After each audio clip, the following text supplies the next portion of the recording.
Te invito a que abras la Biblia en Mateo, capítulo 5, y vamos a dar lectura de los versos 1 al 12, que es la porción que estaremos estudiando durante algunas semanas. Y dice así la palabra de Dios. Al ver la multitud, subió al monte y se sentó. Se le acercaron sus discípulos y él empezó a enseñarles diciendo: Bienaventurados los pobres en espíritu, porque de ellos es el reino de los cielos. Bienaventurados los que lloran, porque ellos recibirán consolación. Bienaventurados los mansos, porque ellos recibirán la tierra por heredad. Bienaventurados los que tienen hambre y sed de justicia, porque ellos serán saciados. Bienaventurados los misericordiosos, porque ellos alcanzarán misericordia. Bienaventurados los de limpio corazón, porque ellos verán a Dios. Bienaventurados los pacificadores, porque ellos serán llamados hijos de Dios. Bienaventurados los que padecen persecución por causa de la justicia, porque de ellos es el reino de los cielos. Bienaventurados seréis cuando por mi causa os insulten, os persigan y digan toda clase de mal contra vosotros, mintiendo. Gozaos y alegraos, porque vuestra recompensa es grande en los cielos, pues así persiguieron a los profetas que vivieron antes que vosotros. Y así dice la palabra de Dios. Bueno, buenos días. Es una bendición para estar aquí con vosotros. Como dijo John, me llamo Caleb Beati. Soy de los Estados Unidos, pero como sabéis, llevamos 6 años aquí. Y mi mujer Karina nació en Barcelona y se crió en Murcia. Y llevamos 6 años en la obra del Señor en Madrid. Tenemos 4 hijos que habéis conocido. Miriam tiene 9, Acacia 8, Tali tiene 4 años y Matías en el fondo tiene 1 añito. Y bueno, Karina y yo la semana pasada celebramos 13 años casados. Y sí, es una bendición estar aquí. Gracias por invitarnos, y estamos en el proceso de plantar una iglesia en nuestro barrio, en Puerta de Toledo. Podéis estar en oración por esta obra allí. Tenemos un grupo de estudio bíblico durante la semana y también hacemos evangelismo y todo eso, y estamos orando que Dios haga algo en esta zona. Y es un honor comenzar esta serie con vosotros de Mateo 5, 1 a 12. Es una serie sobre las bienaventuranzas que la Iglesia va a estar estudiando durante el mes de septiembre. Así que para empezar me gustaría invitaros a tener vuestras Biblias en mano. Voy a leer la sección en la que voy a enfocarme esta mañana, los primeros 4 versículos. Mateo 5, 1 a 4 dice: Viendo la multitud, subió al monte, y sentándose, vinieron a él sus discípulos. Y abriendo su boca les enseñaba diciendo: Bienaventurados los pobres en espíritu, porque de ellos es el reino de los cielos. Bienaventurados los que lloran, porque ellos recibirán consolación. Oremos. Señor, te damos gracias por tu palabra, te damos gracias por la oportunidad de estudiarla, oírla predicada esta mañana. Te pido que abres nuestros corazones, que nos ayudes en entender lo que quieres decir a nosotros a través de tu palabra santa. Ayúdanos a seguirla, a entenderla, a obedecerla. Ayúdanos a escuchar de ti en esta mañana. Te pedimos en el nombre de Jesús. Amén. Bueno, ¿qué es la buena vida para vosotros? ¿Qué es?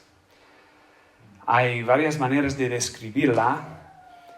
Quizá sea amistades, los amistades. Aquí en Madrid es muy importante tener amigos desde la infancia. Muchos de mis amigos tienen amigos que conocen durante 30 años o más. amigos del colegio, de infantil incluso. O tal vez sea poder disfrutar siempre la vida, no importa las circunstancias. Me acuerdo en mayo, durante el apagón, la gente salía a las terrazas y seguía comiendo, bebiendo y de fiesta como si nada hubiera pasado. Es como un orgullo del español estar sin problemas, sin importar lo que pasa. Vamos a pasear o pasar el tiempo con amigos. O quizá es el viaje. La buena vida es viajar. En España es el líder en Europa de segundas viviendas. Y si no tienes una segunda casa, es muy probable que tus tíos, tus abuelos tienen una casa en la playa, otra casa en casa de campo o en las montañas, y puedes pasar tiempo en las Navidades o en las vacaciones de verano allí con familia, viajando. Y también no importa donde quiera vaya yo en Europa, siempre escucho a españoles. Estuve en Edimburgo este año y el año pasado y te lo juro que he escuchado más español que inglés allí, porque nos encanta viajar. Pero una buena vida es más que amistades, fiesta y viajes. Al pensar en cómo introducir este sermón, seguía recordando una frase en inglés que es I'm blessed, como estoy bendecido. Sí. Cuando sucede algo bueno, cuando alguien nota que algo va bien en tu vida, es muy común, al menos en los Estados Unidos, decir, bueno, pues I'm blessed, estoy bendecido. O soy un afortunado, me siento muy bendecido. Pero los españoles no suelen usar frases así. Dicen cosas como, bueno, no me puedo quejar. ¿Qué tal el trabajo? Bueno, no me puedo quejar. Es un poco diferente, una visión un poco diferente. Si algo bueno te pasa, no te vas a quejar. A veces me pregunto si la buena vida aquí simplemente es no quejarse. Hoy veremos una visión diferente de la buena vida desde el Evangelio de Mateo. En el Evangelio, en los primeros 4 capítulos, vemos a Jesús predicando, llamando a la gente a arrepentimiento y al reino de Dios. Ha estado proclamado el Evangelio una y otra vez. Este ha sido un tema en Mateo hasta este momento. Juan el Bautista, que preparó el camino para Jesús, decía en 3:2, arrepentíos porque el reino de los cielos se ha acercado. En 3:8 desafió a los líderes judíos a hacer frutos dignos de arrepentimiento. Este es el mismo mensaje que Jesús predicó comenzando en 4:17, diciendo, desde entonces comenzó Jesús a predicar y a decir, arrepentíos porque el reino de los cielos se ha acercado. Y en 4:23 dice, recorrió Jesús toda Galilea, enseñando en las sinagogas de ellos y predicando el evangelio del reino y sanando toda enfermedad y toda dolencia en el pueblo. Y aquí, en este contexto de arrepentimiento y el reino de Dios, Jesús sube un monte y se sienta y empieza a enseñar a sus discípulos. Sí, las multitudes están alrededor, pero sus discípulos están más cerca y dice así. Está empezando lo que se llama el Sermón del Monte. El Sermón del Monte es el sermón más largo que tenemos de Jesús. Es varios capítulos en Mateo y es la sección de las Escrituras más conocida, más predicada en la historia. Puedes encontrar desde el primer siglo hasta ahora, cada predicador tiene una sección sobre el Sermón del Monte. Y Jesús da este sermón y comienza con una sección que se llama las bienaventuranzas. Comienza con una serie de 8 dichos, las bienaventuranzas, que son una introducción, una visión de la buena vida, una visión de qué es la buena vida. No son 8 pasos para seguir, para entrar al reino, ni son 8 tipos de personalidad. No hay algunos que son mansos, otros que parecen persecuciones, otros de limpio corazón. No, es una visión grande de cómo es la vida en el reino de Dios. De hecho, todos describen la vida de Jesús y por la fe también describen las vidas de sus seguidores. Así es la vida en el reino. A través de nuestra fe en Cristo somos hechos a su semejanza, unidos a Él, su carácter se convierte en la nuestra y experimentamos estas bendiciones de manera práctica mientras caminamos en arrepentimiento y fe y obediencia. Esta mañana veremos qué significa ser bendecido, o sea, qué es una bienaventuranza. Miramos los primeros 2, los pobres en espíritu y los que lloran. Y finalmente, cómo podemos experimentar estas bienaventuranzas en nuestras vidas. Primero, ¿qué es una bienaventuranza? Nuestro texto dice bienaventurados, pero dependiendo de la versión que tienes, puede ser dichosos, felices o incluso benditos. La serie que comenzamos hoy se llama Afortunado de verdad. Afortunado también captura el sentido de esta palabra. Es un poco difícil traducir porque tiene muchas cosas en la palabra.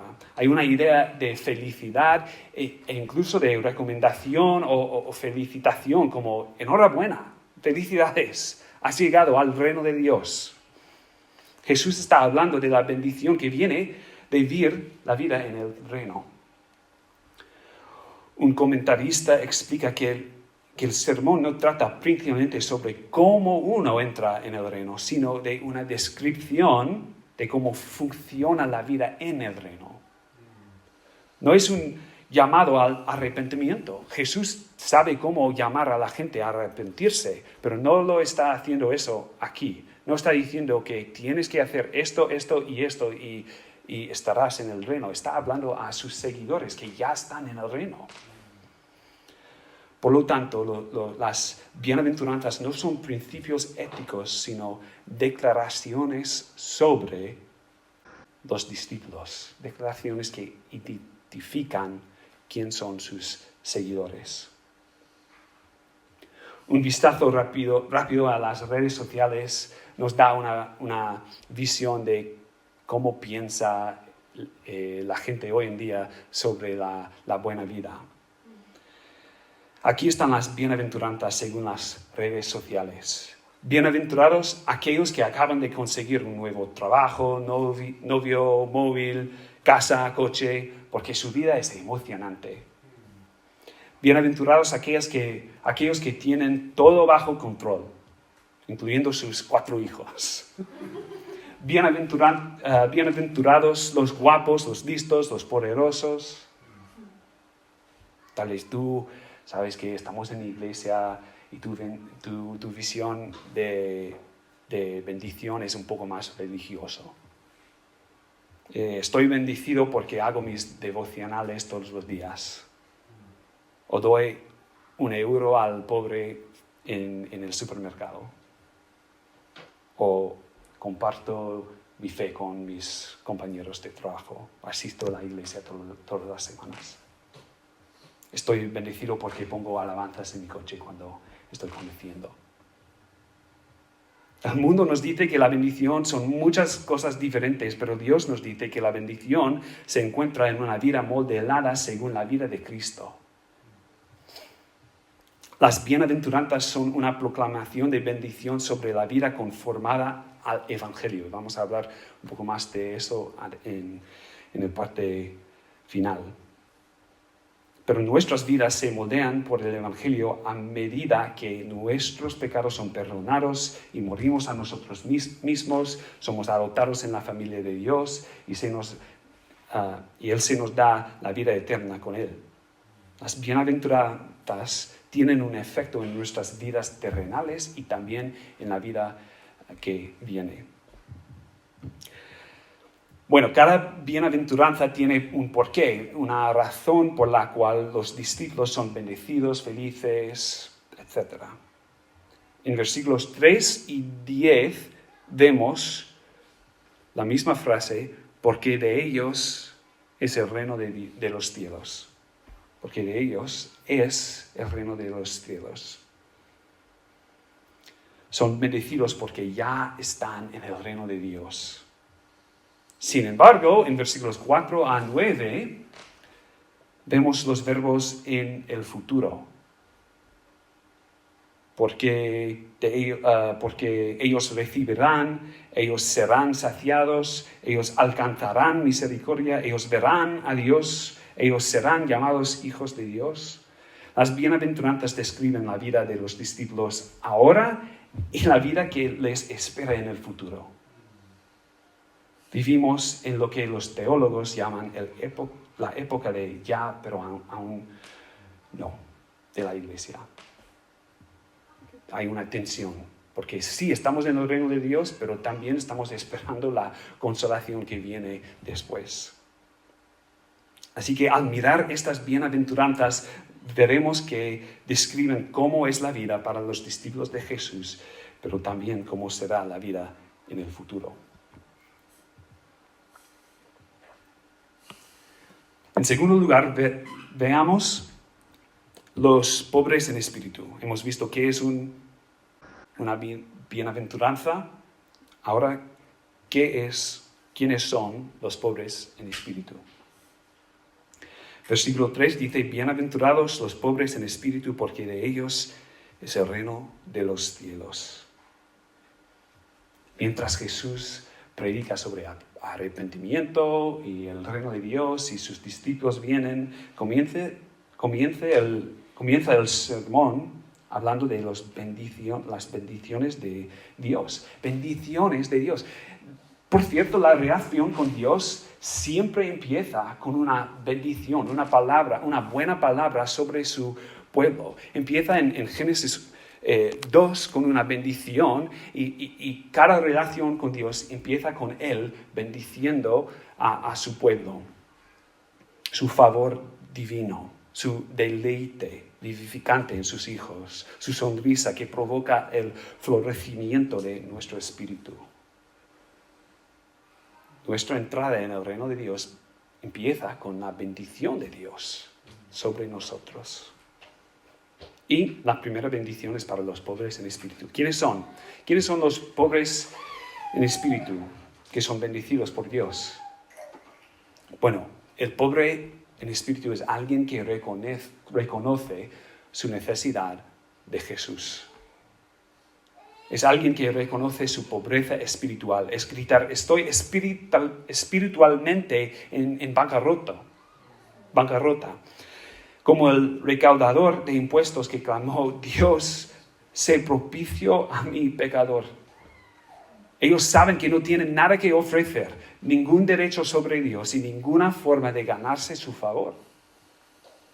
Podríamos reformular esta bienaventuranza así. Bienaventurados los que reconocen su necesidad de Dios, porque sus necesidades serán satisfechas por Él. Bienaventurados los que reconocen su necesidad de Dios, porque sus necesidades serán satisfechas por Él. Pastor y autor John Stott lo expresa así. El pobre es aquel que está afligido e incapaz de salvarse a sí mismo. Y por lo tanto mira a Dios para obtener salvación, reconociendo que no tiene ningún derecho sobre él. Así que esto no significa simplemente las personas pobres materialmente sean las únicas que entrarán en el reino de los cielos. por muchas razones, incluyendo el hecho de que no todos los pobres reconocen su necesidad de Dios. Incluso para aquellos de nosotros que estamos más acómodos con dinero, que tenemos recursos, no reconocemos correctamente nuestra pobreza ante Dios. Es difícil para nosotros reconocer nuestra pobreza en general. Odiamos depender de otros. Lo noto incluso aquí en Madrid. Es casi imposible por uno de mis vecinos, uno de mis amistades, recibir un regalo sin devolver algo. Por ejemplo, como os conté, tengo 4 hijos y vivimos en el 4º piso, así que hacemos mucho ruido. Y intentamos que no, pero hacemos mucho ruido. Y durante las Navidades les dimos a nuestros vecinos de planta 3 unas galletas, un detalle, no me acuerdo qué era. Y Karina y las chicas bajaban para darle eso. Y casa, antes de regresar, la madre subió con una caja roja para darnos gracias por darles. Y había escrito todo eso. Y ayer tenemos unos amigos que ella acaba de tener un bebé y Karina les hizo unas galletas ayer y iba en coche y dejó las galletas con ellos, y antes de regresar a casa recibimos 20 euros de Bizum de ellos, como gracias, pero no lo necesito. No soy pobre. No sé, no juzgo porque, ¿sabes qué? Yo soy el mismo. Hay algo profundo dentro de todos nosotros que odia necesitar. No quiero necesitar ayuda. Esta semana tuve que pedir algo de mi iglesia madre en los Estados Unidos y mi voz quebrantaba porque no quería ser alguien que necesite algo. Quiero ser autosuficiente. No solo la cultura, no solo yo, sino que demasiado a menudo la iglesia en sí habla de ganarse el favor de Dios, de mérito.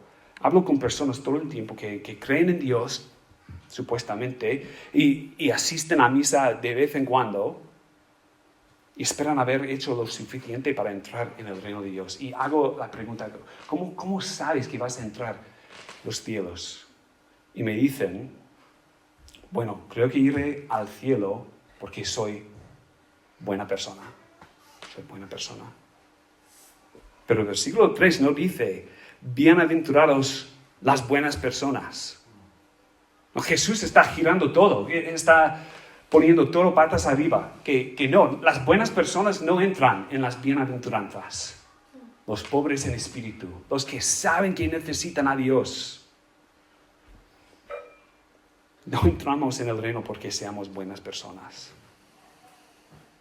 Entramos aceptando nuestra necesidad ante Dios. Por cierto, esta es una de las razones por las que nosotros como protestantes tenemos certeza sobre los cielos, porque Jesús mismo dice que si necesitas algo, si sabes que necesitas un Salvador, tienes el reino. Bienaventurados los pobres en espíritu, porque de ellos es el reino de los cielos, es nuestro ahora. Bienaventurados los que reconocen su necesidad ante Dios, porque sus necesidades serán satisfechas por Él. Tercero, vemos en versículo 4 los que lloran. Bienaventurados los que lloran, porque ellos recibirán consolación. Bueno, ¿por qué los que lloran? Una traducción muy literal sería felices los que lloran. Y eso no tiene mucho sentido. ¿Por qué serían bienaventurados los que lloran? No tengo tiempo para ir allí esta mañana, pero en 2 Corintios 5, Pablo habla mucho de de cómo gemimos en nuestra tienda terrenal, nuestro tabernáculo, nuestro cuerpo que está muriendo por las causas de los efectos de pecado. Romanos 8 habla de la creación en sí, gemando, esperando la redención de los hijos de Dios. Estamos experimentando los resultados del pecado. Y como cristianos sabemos dos cosas. Uno es que las cosas no están como deberían ser. Fuimos creados para vivir en una relación perfecta con Dios. Y esta relación se ha roto. Y segundo, las cosas no son como serán en el futuro. Vamos a vivir con Dios en una relación perfecta para siempre, en nuevo cielo y nueva tierra sin pecado. Sabemos esas cosas, que ahora estamos en el parte peor, que fuimos creados para vivir sin pecado y vamos a vivir con Jesús para siempre. Pero ahora estamos llorando. Ahora estamos esperando que algo cambie. ¿No es cierto que sabemos intuitivamente que algo no va bien? Algo ha salido mal en este mundo. Y nuestra cultura no tiene una respuesta a esto. El materialismo, el secularismo no tiene una respuesta. Vivimos en un mundo donde los más aptos sobreviven. La muerte es solo parte del ciclo de la vida.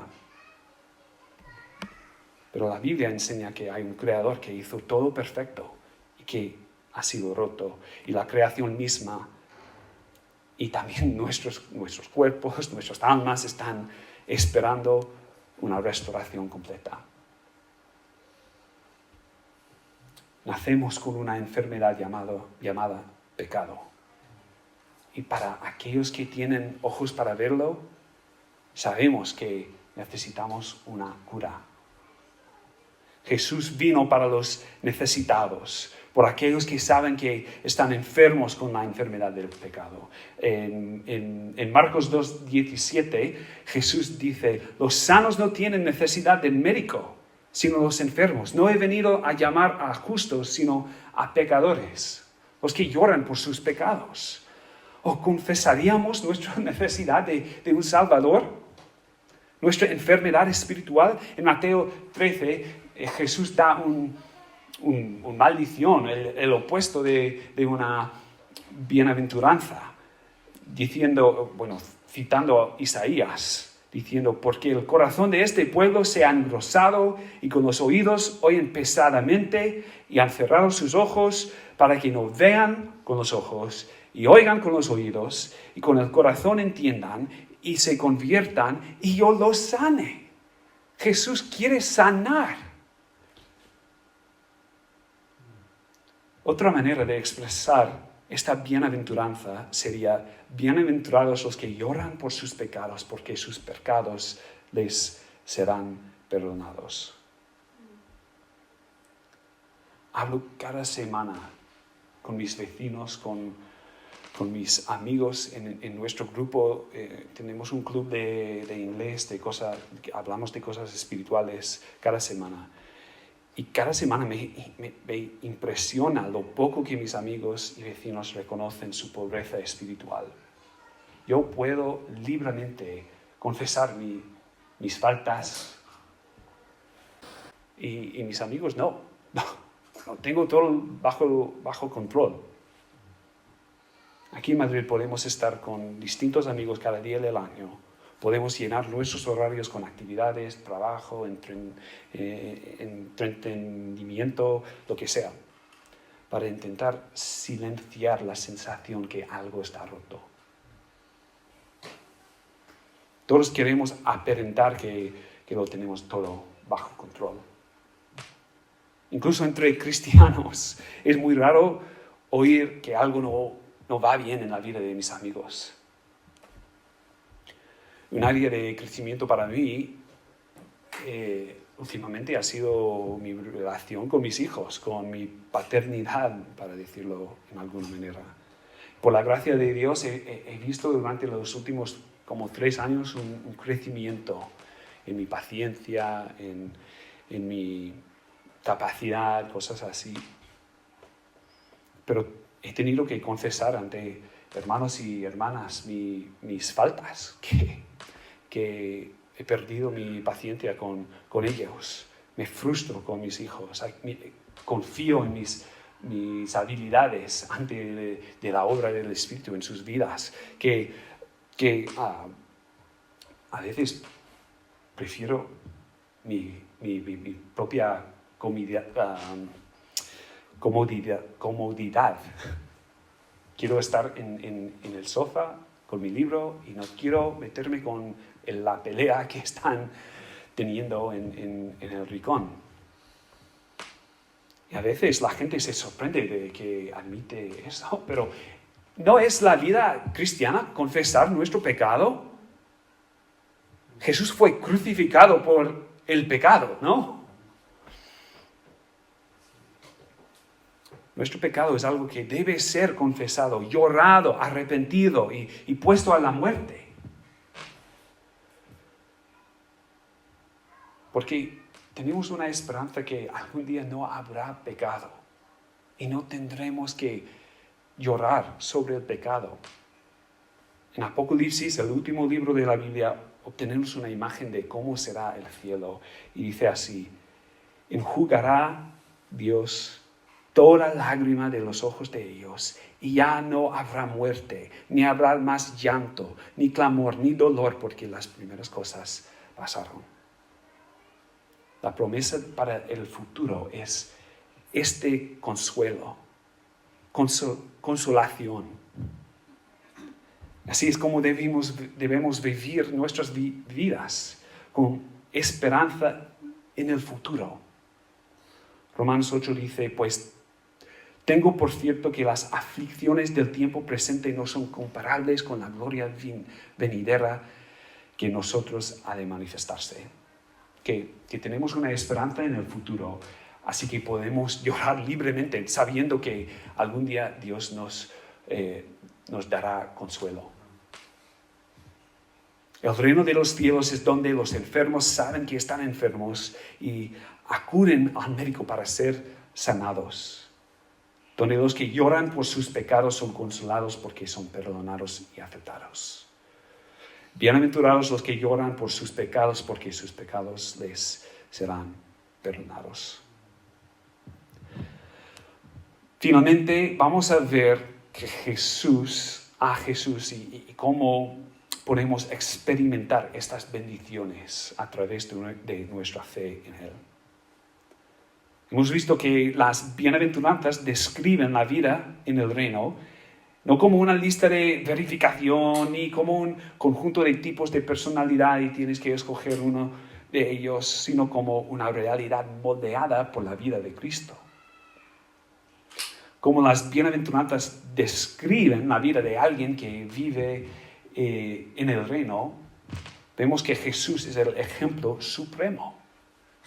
Es el experto en vivir en el reino.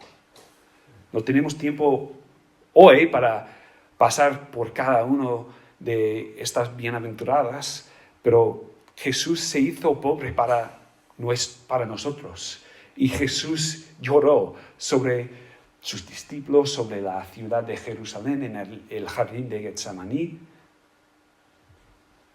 Él es experto en vivir en el reino. Piénsalo así. Hoy en día escuchamos, al menos yo, a podcast y lo que sea de muchos expertos. Pero queremos recibir consejos de un experto que sabe de qué habla. Queremos recibir consejos de salud de alguien que esté en forma, no un gordo. Queremos recibir consejos financieros de alguien que sea rico, no pobre. O consejos de crianza de alguien que tiene varios hijos bien ajustados, consejos de belleza de alguien guapo. No. Queremos aprender de las personas que realmente saben de lo que hablan. Y si realmente hubiera alguna persona que había muerto y había vuelto a ser vivo, ¿no queríamos saber qué tiene que decir sobre la vida? Sobre lo que es importante para nuestras vidas. Jesús vivió la vida perfecta, moldeada por el Evangelio, centrada en el reino, honrando a Dios. Y Dios pronunció bendición sobre él. En su bautismo, en Mateo 3, 17, el Espíritu de Dios desciende sobre Jesús y la voz de Dios viene del cielo y dice: este es mi Hijo amado, en quien tengo complacencia. Esa misma declaración sobre Jesús es nuestra también, si tenemos fe en Él, si vivimos en el reino de los cielos. Porque experimentamos las bendiciones del reino de los cielos a través de nuestra relación con el Rey que sufrió y resucitó. Jesús sí es el ejemplo, el experto, pero no solo es un ejemplo. No es meramente un experto, un maestro, sino que es nuestro Salvador.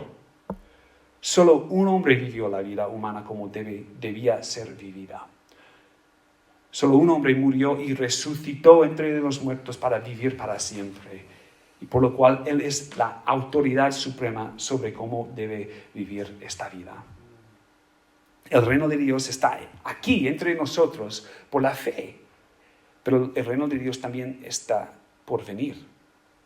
Cuando Jesús regrese y haya un cielo nuevo, una tierra nueva, y viviremos con Él sin pecado para siempre. Es una visión gloriosa que tenemos en las Escrituras. Pero no solo existirá un día, empieza ahora, mientras caminemos junto a Jesús en fe, en arrepentimiento. Jesús define el reino para nosotros en este sermón del monte al decirnos: bienaventurados los pobres en espíritu, bienaventurados los que lloran. Y Jesús define el reino para nosotros en la forma de su propia vida. Podemos experimentar el reino antes de morir y se parece a muerte y resurrección. Muerte y resurrección. Esta es la misma forma de la vida de Jesús. Tenemos en Filipenses una visión de la vida de Jesús. Haya pues en vosotros este sentir que hubo también en Cristo Jesús, el cual, siendo en forma de Dios, no estimó el ser igual a Dios como cosa que aferrarse, sino que despojó a sí mismo, tomando forma de siervo, hecho semejante a los hombres, y estando en la condición de hombre, se humilló a sí mismo, haciéndose obediente hasta la muerte, y muerte de cruz. Por lo cual Dios también le exaltó hasta lo sumo, y le dio un nombre que es sobre todo nombre, para que en él, en el nombre de Jesús, se doble toda rodilla, y de los que están en los cielos, en la tierra y debajo de la tierra, y toda lengua confiese que Jesús es Señor, para la gloria de Dios Padre. Este es como Jesús vivió en los cielos con Dios, murió, descendió a la tierra, murió en nuestro lugar y fue exaltado por la gloria de Dios, pero también por nuestro bien, para que podamos tener una vida que es muy similar, que podamos ser pobres de espíritu, que podamos llorar de nuestros pecados, para podamos ser humildes y mansos y ser así como Jesús.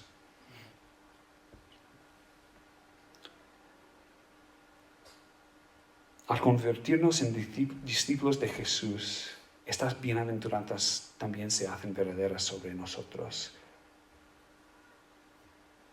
La bendición de Dios no viene por ser suficientemente pobres en espíritu, o por llorar suficiente, o por ser lo suficientemente puros de corazón, o lo que sea. Porque no podemos hacer la mayoría de las cosas aquí, no podemos ser perseguidos si no hay nadie persiguiéndonos. Y en segundo lugar, no podemos alcanzar los estándares que Dios tiene de perfección. Pero Jesús lo hizo para nosotros. Él fue el hombre bienaventurado que se describe en las bienaventuranzas. Su vida es la vida que Dios declara bendecida. Y nosotros, como sus seguidores, tenemos esta bendición al estar unidos a Él mediante la fe. Las bienaventuranzas proclaman que Dios nos ha bendecido unilateralmente por la vida de Jesús, que Él vivió en nuestro lugar. No ganamos la bendición, Jesús la ganó. Bueno, hoy hemos visto que experimentamos las bendiciones del reino de los cielos a través de nuestra relación con el Rey que sufrió y resucitó. El reino de Dios está al revés, no es lo que esperábamos. De hecho, mucho de lo que hemos visto hoy va en contra de nuestra cultura, de nuestro corazón, que dice: bienaventurados los ricos, los poderosos, los tolerantes, los fieles a sí mismos, los expertos, los influencers.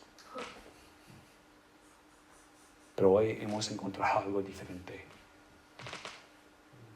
Pregúntate a ti mismo: ¿estás viviendo en este reino donde los benditos son los que sufren, los que mueran? ¿O estás siguiendo tu experto preferido, tu propio corazón? Vamos a escuchar a Jesús, el hombre que murió y resucitó. Él tiene algo que contarnos sobre la vida. Si estás aquí hoy y esto es nuevo para ti, podemos hablar de esto. Y si llevas mucho tiempo caminando con Jesús, pues ánimo. Nuestro es el reino de Dios. La buena vida ya es nuestra. Y tenemos mucho más para experimentar en la vida que viene. Oremos.